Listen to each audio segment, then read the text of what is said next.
This is Manish Mishra. Welcome to my YouTube channel.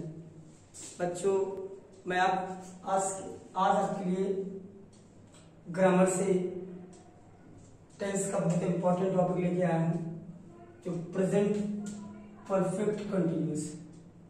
आज हम चर्चा करने वाले हैं प्रेजेंट परफेक्ट कंटिन्यूअस के बारे में, क्योंकि इसके पहले की वीडियोस आपको मेरे यूट्यूब चैनल पे मिल जाएंगे।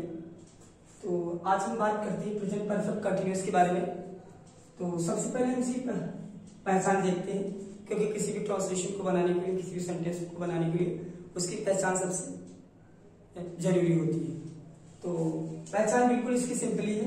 इन वाक्यों के अंत में रहा है, रही है, रहे हैं आदि शब्द आते हैं। मतलब सेंटेंस के लास्ट में जो हिंदी का वाक्य होता है, हिंदी के वाक्य के अंत में रहा है, रही है, रहे हैं आदि शब्द आते हैं। पहली चीज ये होता है। और दूसरी चीज महत्वपूर्ण ये होती है कि कार्य जारी है। इसमें क्या रहता है? कार्य जारी रहता है, और इससे ये पता चलता है कि कार्य पूरा नहीं हुआ है। ठीक है, कार्य जारी रहता है। और जब से कार्य जारी होता है, ठीक, जब से कार्य जारी होता है तब से कार्य जारी होने का एक समय दिया होता है। ठीक, कार्य होने का मतलब जब से कार्य जारी है एक निश्चित या अनिश्चित समय दिया होता है। इस सेंटेंस की सबसे बड़ी पहचान ये होती है। ठीक, जब से कार्य जारी हो रहा होता है तब से एक समय दिया होता है कि कितने बजे से कार्य जारी हुआ। ठीक, कार्य जारी होने का या तो एक निश्चित समय होता है और या तो अनिश्चित समय होता है। आई होप इतना क्लियर हो गया होगा। आप इसके कुछ वीडियो देख लेते हैं। ही सी इट तथा सिमिलर सब्जेक्ट, मतलब एक वचनकर्ताओं के साथ में क्या आता है? हैज बीन और वर्ब की थर्ड फॉर्म लगाते हैं। ठीक, हैज बीन और वर्ब की कौन सी फॉर्म लगाएंगे? फोर्थ फॉर्म लगाते हैं। फोर्थ फॉर्म का मतलब होता है वर्ब की first form plus ING. Okay, fourth form का मतलब होता है वर्ब की फर्स्ट फॉर्म प्लस आईएनजी। ठीक, okay. I we you they तथा प्लूरल सब्जेक्ट, मतलब बहुवचन कर्ताओं के साथ। किसके साथ? जो बहुवचन कर्ता होते हैं, बहुवचन कर्ताओं के साथ में हम क्या लगाते हैं? हैव बीन लगाते हैं, और इसके साथ में वर्ब की फोर्थ फॉर्म का यूज करते हैं। चलिए, इसके बाद हम देख लेते हैं जो निश्चित समय होता है। अगर सेंटेंस में निश्चित समय आ गया, ठीक है, अब निश्चित समय क्या होता है अभी मैं आपको समझा दूंगा। अगर सेंटेंस में निश्चित समय आ गया तो निश्चित समय के लिए सिंस यूज करेंगे। ठीक, और अनिश्चित समय आ गया तो अनिश्चित समय के लिए हम क्या यूज करेंगे? फॉर यूज करते हैं। आई होप इतने क्लियर हो गया होगा। अनिश्चित समय के लिए फॉर और निश्चित समय के लिए सिंस यूज करते हैं।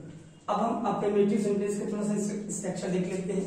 अफर्मेटिव सेंटेंस, तो अफर्मेटिव सेंटेंस में क्या होता है? सबसे पहले सब्जेक्ट आएगा, सब्जेक्ट के बाद में हैज या है में से एक आएगा, उसके बाद में बीन आएगी, उसके बाद में वर्ब की फुल फॉर्म आएगी। वर्ब का मतलब मैं पहले बता चुका हूँ, वर्ब की फर्स्ट फॉर्म प्लस आईएनजी होता है। ठीक, और उसके बाद में ऑब्जेक्ट आएगा, सिंस या फॉर में से एक आएगा। अगर निश्चित समय होगा तो सिंस आएगा, और अनिश्चित समय होगा तो फॉर आएगा, और उसके बाद में जो भी टाइमिंग दी होगी वो लिख दी जाएगी। फॉर एग्जाम्पल, मैं एग्जाम्पल के लिए सेंटेंस मैंने ले रखा है, मैं 1 घंटे से अंग्रेजी पढ़ रहा हूं। तो मैं 1 घंटे से अंग्रेजी पढ़ रहा हूं। तो हिंदी वाक्य में देखिए रहा हुआ है, मैंने यही बताया था कि रहा है, रही है, रहे हैं। ठीक, तो रहा हुआ आ गया, इसका मतलब 1 घंटा भी दिया हुआ इसमें, तो बिल्कुल श्योर हो गया है ये प्रेजेंट परफेक्ट कंटिन्यूअस टेंस है। तो इसके लिए हम मास्टर इंस्ट्रक्शन को फॉलो करके सेंटेंस को बनाएंगे। तो सबसे पहले सब्जेक्ट लिखेंगे, सब्जेक्ट हो गया आई, उसके बाद में हैज या है में से एक लगाएंगे। ठीक, दोनों में से क्या लगाएंगे? एक लगाएंगे। तो आई के साथ में, चूंकि मैं पहले लिखा चुका हूं, आई के साथ में क्या आता है? हैव आता है, हैव बीन आएगा, वर्ब की फुल फॉर्म आएगी। तो हमने हैव बीन लगा दिया और वर्ब की फुल फॉर्म लगा दिया। पढ़ने के लिए आता है रीड, और फुल फॉर्म लगना है तो रीडिंग हो जाएगा। तो आई हैव बीन रीडिंग। अब क्या पढ़ रहा हूं? इंग्लिश पढ़ रहा हूं, तो इंग्लिश हो गया। ठीक, और 1 घंटे से तो क्या हो गया? 1 घंटा, चूंकि अनिश्चित समय है, 1 घंटा क्या है? अनिश्चित समय। अगर 1 बजे होता तो निश्चित समय होता, 1 बजे, 2 बजे, 3 बजे। ठीक, तो क्या होता? 1-2 बजे क्या होता है? निश्चित समय होता है। 1 घंटा, 2 घंटा, 3 घंटा अनिश्चित समय होता है। तो फॉर लगा दिया। 1 घंटे के लिए एन आवर कर दिए, ठीक, एन आवर। तो हमारा सेंटेंस बन के तैयार हो गया है। मैं 1 घंटे से अंग्रेजी पढ़ रहा हूं, तो I have been reading English for an hour, ठीक। आई होप इतना क्लियर हो गया होगा। हम और भी एग्जांपल्स देखेंगे।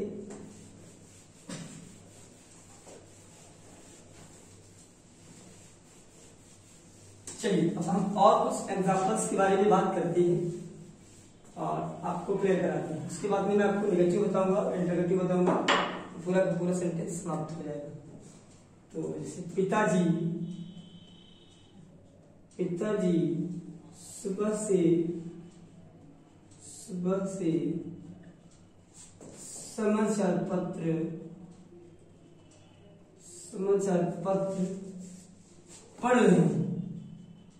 पढ़ रहे हैं, ठीक। तो रहे हैं आया है पहली चीज, और दूसरी महत्वपूर्ण चीज है सुबह से। ये पीरियड ऑफ टाइम देखने को मिल रहा है, ठीक। समय देखने को मिल रहा है कि पापा कब से पढ़ रहे समाचार पत्र, तो सुबह। फादर के साथ में हैज लग जाएगा, ओके।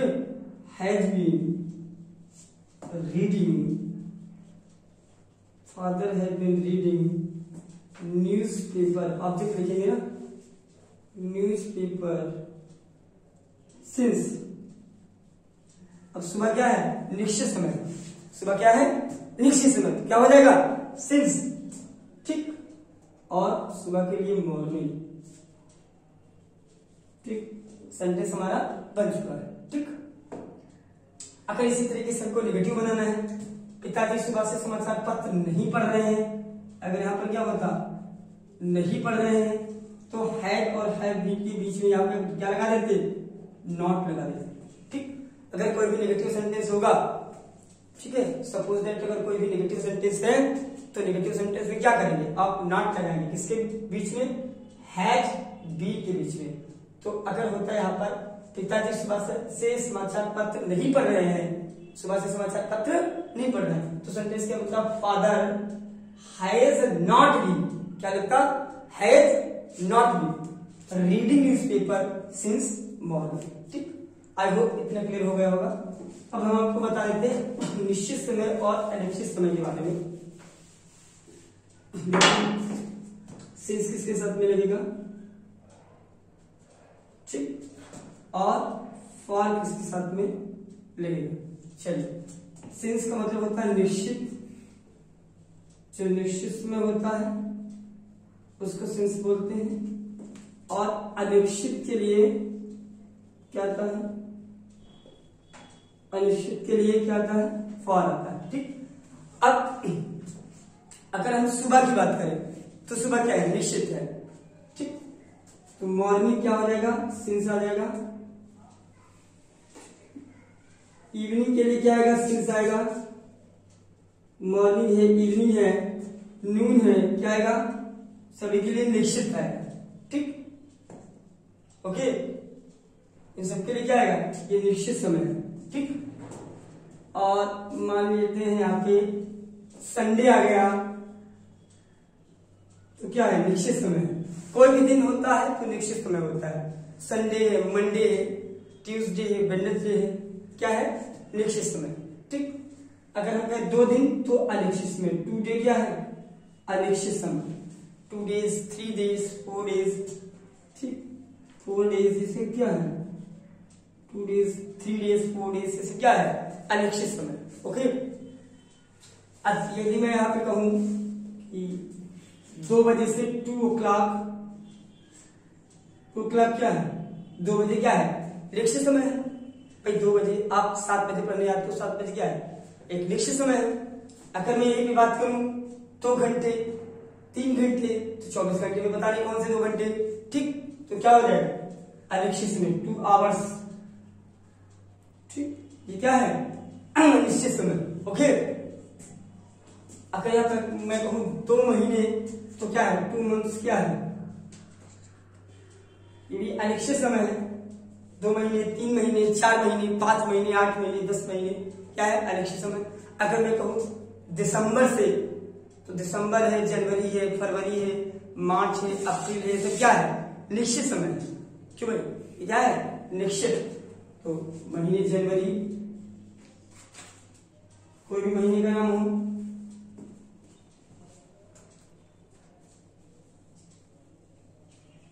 जनवरी, JANUAR, जनवरी, ये लिखा जाएगा। ठीक, तो जनवरी क्या है, फरवरी, मार्च, ठीक, कोई भी महीना, ठीक, ये सब क्या होगा, निश्चित समय।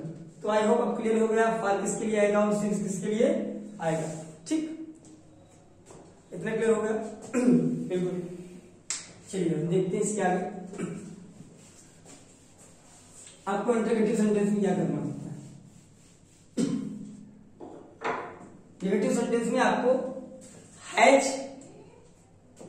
और हैव बीन के बीच में क्या लगाना होता है, नॉट लगाना होता है। ओके, ऐसे एक सेंटेंस में देख लेते हैं। जैसे मेरा भाई 7 बजे से क्रिकेट नहीं खेल रहा है, ओके। तो टाइमिंग भी दी है और रहा है भी, तो इसका मतलब क्या होगा, कौन सा टेंस है, प्रेजेंट परफेक्ट कंटिन्यूअस टेंस है। तो सबसे पहले मेरा भाई की स्पेलिंग लिखिए, क्या हो गया, माय ब्रदर। ओके, अब माय ब्रदर के साथ में हैज लगाओगे कि हैव लगाओगे, हैज लगाओगे। आपको ये इंस्ट्रक्शन फॉलो करना, सबसे पहले सब्जेक्ट आएगा, सब्जेक्ट के बाद में हैज या हैव में से एक लगा दो। ओके, जैसा भी सब्जेक्ट हो, उसके बाद में नॉट लगाओगे, नॉट के बाद में बी लगा दो, बी के बाद में वर्ब फॉर लगा दो, और इसके बाद में ऑब्जेक्ट लगा दो, ऑब्जेक्ट के बाद में सिंसिया क्या करेंगे, सिंसिया फॉर लगा देंगे। ठीक, सिंस फॉर के बाद में क्या लिख देंगे, टाइम लिख देंगे। इस स्ट्रक्चर को आप फॉलो करें, आपका सेंटेंस तुरंत बन जाएगा। ठीक, ये कौन सा स्ट्रक्चर है, ये निगेटिव का स्ट्रक्चर है। ओके, किसका स्ट्रक्चर है, निगेटिव सेंटेंस का स्ट्रक्चर। तो मेरा भाई का क्या हो गया, माय ब्रदर हो गया, क्या हो गया, माय ब्रदर हो गया। अब इसके बाद में है या है में से एक लगाओगे, क्या करोगे, है या है में से एक लगाओगे। बात समझ में आ रही है। तो यहाँ पे क्या लग जाएगा, हैज लग जाएगा, और इसके बाद में क्या होगा, नॉट लग जाएगा ना, क्योंकि नेगेटिव है, बी लग जाएगा, बी के बाद में क्या करोगे, वर्ब की फुल फॉर्म, खेलना के लिए प्ले हो जाएगा, और वर्ब की फुल फॉर्म में आईएनजी लग जाएगा, तो प्लेइंग हो गया। तो my brother has not been playing, क्या खेल रहा है, क्रिकेट, क्रिकेट हो गया। ठीक, क्रिकेट। अब 7 बजे, तो 7 बजे क्या हो गया, 7 बजे क्या है, निश्चित समय है। इस 7 बजे तो निश्चित समय है, 7 बजे, 8 बजे, 9 बजे, तो क्या हो जाएगा, सिंस हो जाएगा, since 7 o'clock। Okay, I hope sentence clear हो गया हो।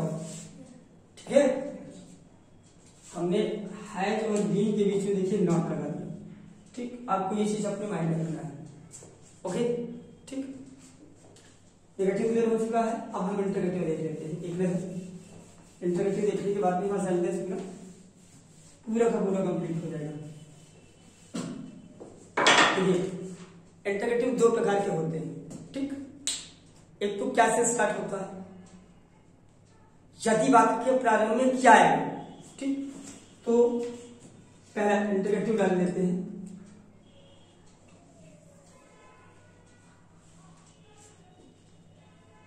Interrogative sentence.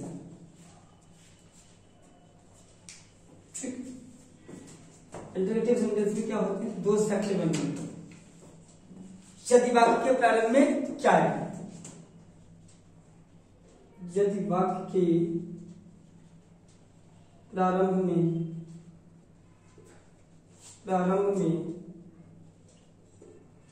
क्या आएगा। ठीक, यदि वाक्य के प्रारंभ में क्या आएगा, तो सबसे पहले हम क्या लिखेंगे, हैज या है लिखेंगे। क्या लिखेंगे, हैज या है। उसके बाद में लिखेंगे सब्जेक्ट, उसके बाद में लिखेंगे बी, उसके बाद में वर्ब की फुल फॉर्म, उसके बाद में ऑब्जेक्ट, ऑब्जेक्ट के बाद में क्या आएगा, सिंस या फॉर आएगा, क्या आएगा, सिंस या फॉर, और उसके बाद में क्या आएगा, टाइम।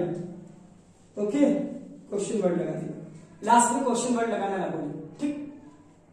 मतलब यदि वाक्य का प्रारंभ, प्रारंभ का मतलब शुरुआत में क्या आएगा, ठीक, तो क्या की अंग्रेजी WHAT व्हाट नहीं लिखेंगे। क्लियर हो गया। यदि वाक्य के प्रारंभ में क्या आएगा तो क्या की अंग्रेजी WHAT व्हाट नहीं लिखेंगे। क्या नहीं लिखेंगे, व्हाट नहीं लिखेंगे। क्या की अंग्रेजी हम हैज या हैव सब्जेक्ट के अकॉर्डिंग सबसे पहले लिखेंगे। ओके, ठीक है। मैंने स्ट्रक्चर बना दिया, इस स्ट्रक्चर पे हम सेंटेंस को सॉल्व करेंगे। इसमें एक सेंटेंस देख लेता हूं।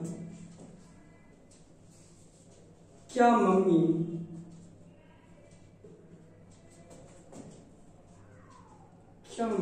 एक घंटे से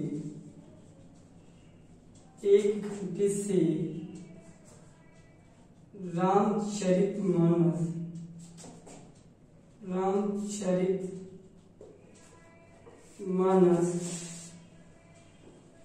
पढ़ रही है। ओके, क्वेश्चन वर्ड लगाने ना भूले लास्ट में। मैक्सिमम स्टूडेंट्स क्या करते हैं, लास्ट में क्वेश्चन वर्ड्स नहीं लगाते। आपको ये चीज याद रखना है कि जो भी इंटरोगेटिव सेंटेंस होते हैं इनके लास्ट में क्वेश्चन वर्ड जरूर लगता है, ठीक। आई होप क्लियर हो गया होगा। तो फॉर एग्जांपल के लिए हम ये सेंटेंस देख लेते हैं। तो क्या मम्मी 1 घंटे से रामचरितमानस पढ़ रही है, ठीक। तो यहाँ पे क्या की अंग्रेजी क्या लिखी जाएगी, हैज या हैव लिखेगी। किसके अनुसार, सब्जेक्ट के अनुसार। सब्जेक्ट कौन थी, मम्मी, तो मम्मी के लिए क्या लगेगा, हैज लगेगा, हैज मदर, ठीक। तो हैज, हैव में से एक लग गया तो हैज लग गया, सब्जेक्ट हो गया मदर, उसके बाद में बी लगा देंगे। हम बिल्कुल स्ट्रक्चर को फॉलो करते चलेंगे, हमारा सेंटेंस बन जाएगा। क्या लगा देंगे, बी लगा दिया। बी के बाद में वर्ब की फुल फॉर्म, वर्ब है पढ़ना, तो क्या हो जाएगा, रीडिंग। क्या हो जाएगा, रीडिंग। रीडिंग के बाद में, इसके बाद में क्या आएगा, ऑब्जेक्ट आएगा ना, तो ऑब्जेक्ट क्या हो गया, रामचरितमानस, ठीक। तो द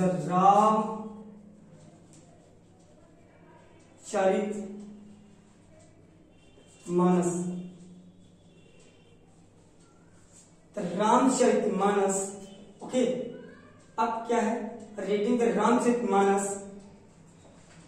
1 घंटे से। 1 घंटा निश्चित समय है कि अनिश्चित समय है, अनिश्चित है ना। 1 घंटा अनिश्चित समय, तो क्या लगेंगे, फॉर एन, एक के लिए एन आ जाएगा, hour, for an hour. Okay, 1 घंटा। आई होप क्लियर हो गया होगा, ठीक। स्क्रीनशॉट ले लीजिए आप लोग। चलिए अब दूसरे पॉइंट की बात करते हैं, इंटरोगेटिव के सेकंड पार्ट के बारे में।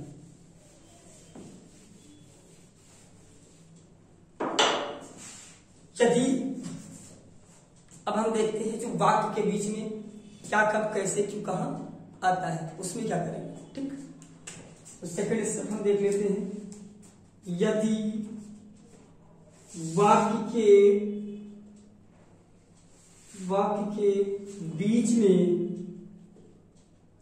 बीच में क्या, कब, कैसे, क्यों, कहां, ठीक। यदि वाक्य के बीच में क्या, कब, कैसे, क्यों, कहां आदि शब्द आए, ठीक है, तो क्या करेंगे। तो सबसे पहले इनकी अंग्रेजी लिखेंगे, इन शब्दों की क्वेश्चन वर्ड हो जाएगा और हैज कर देंगे। उसके बाद में सब्जेक्ट आ जाएगा, सब्जेक्ट के बाद में क्या आएगा, बीन आएगा, बीन के बाद भरपूर, उसके बाद ऑब्जेक्ट, उसके बाद सिंस ऑब्लिक फॉर, उसके बाद में क्या आएगा, टाइम, क्वेश्चन वर्ड। ठीक, मतलब एक चीज इसमें क्लियर कर लीजिए, यदि वाक्य के बीच में क्या, कब, कैसे, क्यों, कहां ये शब्द आए तो इन शब्दों की अंग्रेजी सबसे पहले लिखेंगे। ठीक, उसके बाद में हैज या हैव लिखेंगे। इसके बाद में क्या लिखेंगे, हैज या हैव, किसके अकॉर्डिंग, सब्जेक्ट के अकॉर्डिंग। फिर बी लगा देंगे, वर्ब की फोर, फॉर्म, ऑब्जेक्ट, टाइम के अकॉर्डिंग सिंस और फॉर लगाएंगे। जैसा समय होगा, निश्चित समय होगा तो सिंस, और अनिश्चित समय होगा तो फॉर लगा देंगे। फिर हम क्या करेंगे, टाइम लिख देंगे। फॉर एग्जाम्पल के लिए हम देख लेते हैं एक सेंटेंस, एग्जाम्पल के हम लोग एक सेंटेंस देख लेते हैं। एग्जाम्पल के लिए कोई भी एक सेंटेंस ले लेते हैं। मैं 2 घंटे से अपना पाठ कहाँ याद कर रहा हूं। मैं 2 घंटे से, मैं 2 घंटे से अपना पाठ कहाँ याद कर रहा हूं। ओके, क्वेश्चन वर्ड लगा। ठीक, तो कहां की स्पेलिंग क्या लिखोगे, पहले लिखोगे, सबसे पहले। मैंने भी बताया है यदि वाक्य के बीच में क्या, कब, कैसे, क्यों, कहां आएगा तो उसकी स्पेलिंग क्या करोगे, सबसे पहले लिखोगे। तो अब कहां आ गए, तो कहां क्या है, क्वेश्चन वर्ड है, तो कहां की क्या हो जाएगी, वेयर, WHERE, वेयर हो गया, क्वेश्चन वर्ड हो गया ना। अब इसके बाद में है या है में से एक लगाएंगे। अच्छा, सब्जेक्ट क्या है, मैं है, तो मैं के लिए क्या आएगा, हैव आ जाएगा, हैव आई। ठीक, आई के साथ में क्या लग गया, हैव लग गया, तो सब्जेक्ट हो गया। अब बी लगा देंगे, बी हो गया। इसके बाद में क्या है, वर्ब को याद करने के लिए लर्न, LEARN, और ING, लर्निंग हो गया। ठीक, where have I been learning. ठीक, अपना पाठ है तो अपने के लिए मैं के साथ में अपने के लिए माई होती है, तो माई लेशन। ठीक, माइग्रेशन, अपने के लिए क्या आएगा, माइग्रेशन हो गया। ठीक, अपना पार्ट है ना, आई, मैं के, आई के साथ में अपने की अंग्रेजी माई होती है, अपने की स्पेलिंग क्या होती है, माई होती है। ठीक, बहुत सारे बच्चे यहाँ पे हिज लगा देते हैं या हर लगा देते हैं तो मिस्टेक हो जाता है। अगर मैं आया है तो मैं के साथ में अपने की अंग्रेजी आप माई लगाएंगे। अगर राम आया है तो राम के साथ अपने की अंग्रेजी हिज लगाएंगे। अगर पूजा आया है तो पूजा के साथ में अपने की अंग्रेजी हर लगाएंगे। ठीक, लड़के आया है तो लड़के के साथ में अपने की अंग्रेजी देयर लगाएंगे। ठीक, जैसा प्रोनाउन या जैसा नाउन होगा उसी स्तर से अपने की अंग्रेजी लिखेंगे या उसकी स्पेलिंग लिखेंगे। तो यहाँ पे क्या, तो हमारा सेंटेंस इस तरह बन चुका, where have I been learning my lesson. अब 2 घंटे से है तो 2 घंटा एक अनिश्चित समय है, इससे पहले मैं बता चुका हूं 2 घंटा क्या है, एक अनिश्चित समय। क्या हो जाएगा, अनिश्चित समय के लिए क्या यूज करेंगे, for. Very good, for 2 hours. I hope सारी पॉइंट्स क्लियर हो गए होंगे। आप वीडियो के लास्ट में जाके एक काम आपको और करना है, आपको लाइक का बटन दबाना है। अगर मेरा चैनल सब्सक्राइब नहीं है तो उसको सब्सक्राइब करिए और बेल आइकन जरूर दबाइएगा। अगर आप बेल आइकन दबाएंगे तो मैं जितने भी वीडियो शूट करता हूं आप पे सबसे पहले नोटिफिकेशन जाएगा। तो thank you for watching this lecture और दिस वीडियो।